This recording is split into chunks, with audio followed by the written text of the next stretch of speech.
Assalamualaikum warahmatullahi wabarakatuh. Halo. Perkenalkan kami dari kelompok 1 Metodologi Studi Islam kelas 1B KPI. Di sini kami akan menjelaskan tentang doktrin kepercayaan dalam agama Islam. Nah, teman-teman, pada kesempatan kali ini kami akan mencoba meriset atau menanyakan kepada teman-teman atau mahasiswa di sekitar kampus UIN Sunan Gunung Jati. Bagaimana sih pendapat mereka? Yuk kita lihat. Cikidot. Doktrin dalam Islam itu cara untuk mengaruhi seseorang dalam beragama Islam. Nah, doktrin ajaran agama Islam yaitu sebuah konsepsi ajaran dalam lingkup pengetahuan Islam yang mana jika saya pelajari berawal daripada masa kenabian hingga kepada para imam-imam madhab yang diteruskan oleh para wali-wali terutama yang ada di Nusantara. Bahasa sosiologinya atau bahasa ilmu umumnya kalau ibadah atau sana itu kan tadi ritual dan institusi gitu kan. Kalau rukun iman itu doktrin dalam Islam. Kalau doktrin rukun trilogi agama itu namanya iman, Islam, dan ihsan.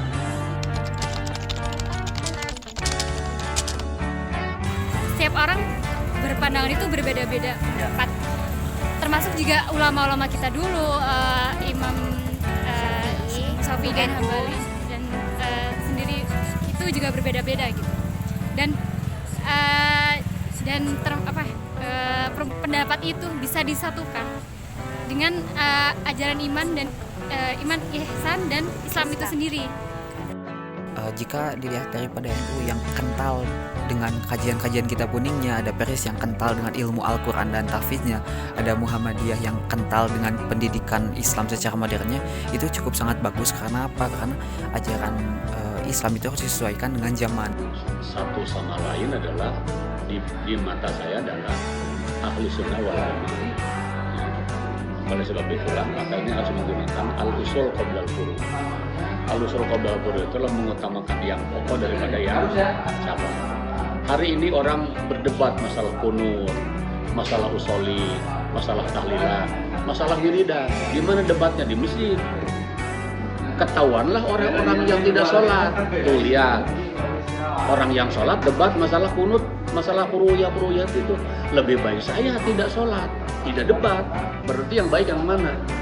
Yang baik adalah versi orang yang tidak sholat. Oleh sebab itulah berbeda itu boleh, yang tidak boleh dan adalah membeda-bedakan.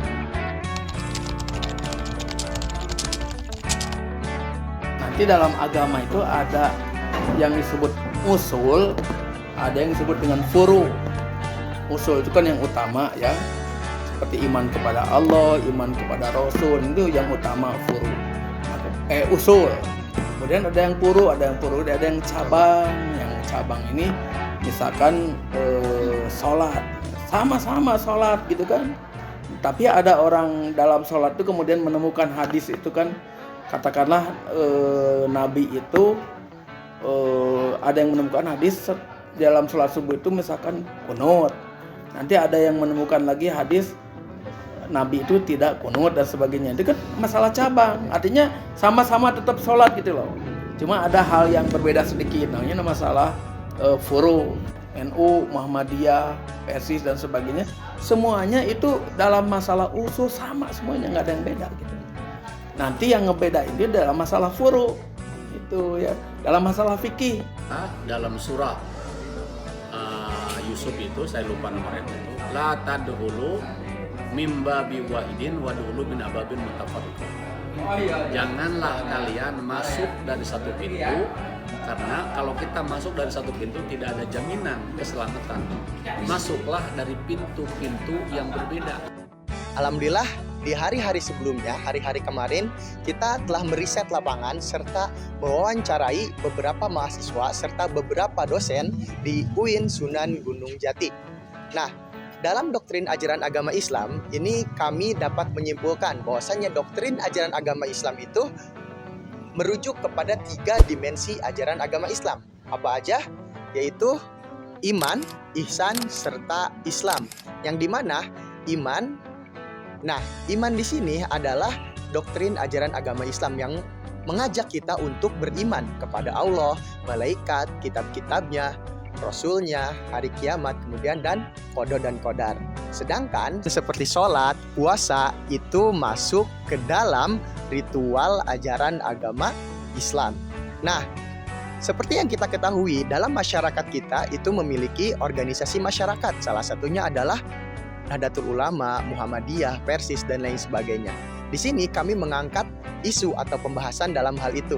Setelah kami mewawancarai serta meriset lapangan bagaimana pengaruh serta pandangan dari beberapa dosen dan beberapa mahasiswa tentang organisasi masyarakat terhadap ajaran agama Islam. Nah, dapat disimpulkan dalam ajaran agama Islam itu dibagi menjadi 2, yaitu usul dan furu. Usul adalah yang utama, sedangkan furu adalah cabang dari hal utama tersebut.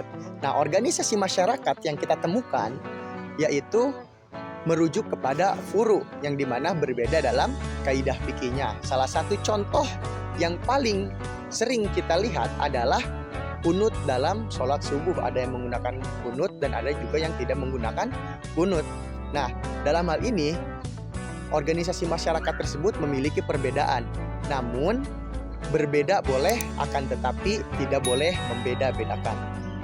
Berdasarkan data yang telah kita temukan dengan cara mewawancarai beberapa narasumber terhadap doktrin kepercayaan agama Islam, khususnya keterkaitannya terhadap organisasi masyarakat yang ada di Indonesia, dapat ditemukan karakteristik terhadap setiap organisasi masyarakatnya, seperti NU dengan tradisionalnya, Muhammadiyah dengan modernisasinya, dan juga Persis dengan kemurnian Islamnya, atau disebut juga dengan Puritanisme, atau tidak tercampurnya dengan kebudayaan yang lain. Mungkin cukup sekian yang dapat kami sampaikan. Wassalamualaikum warahmatullahi wabarakatuh.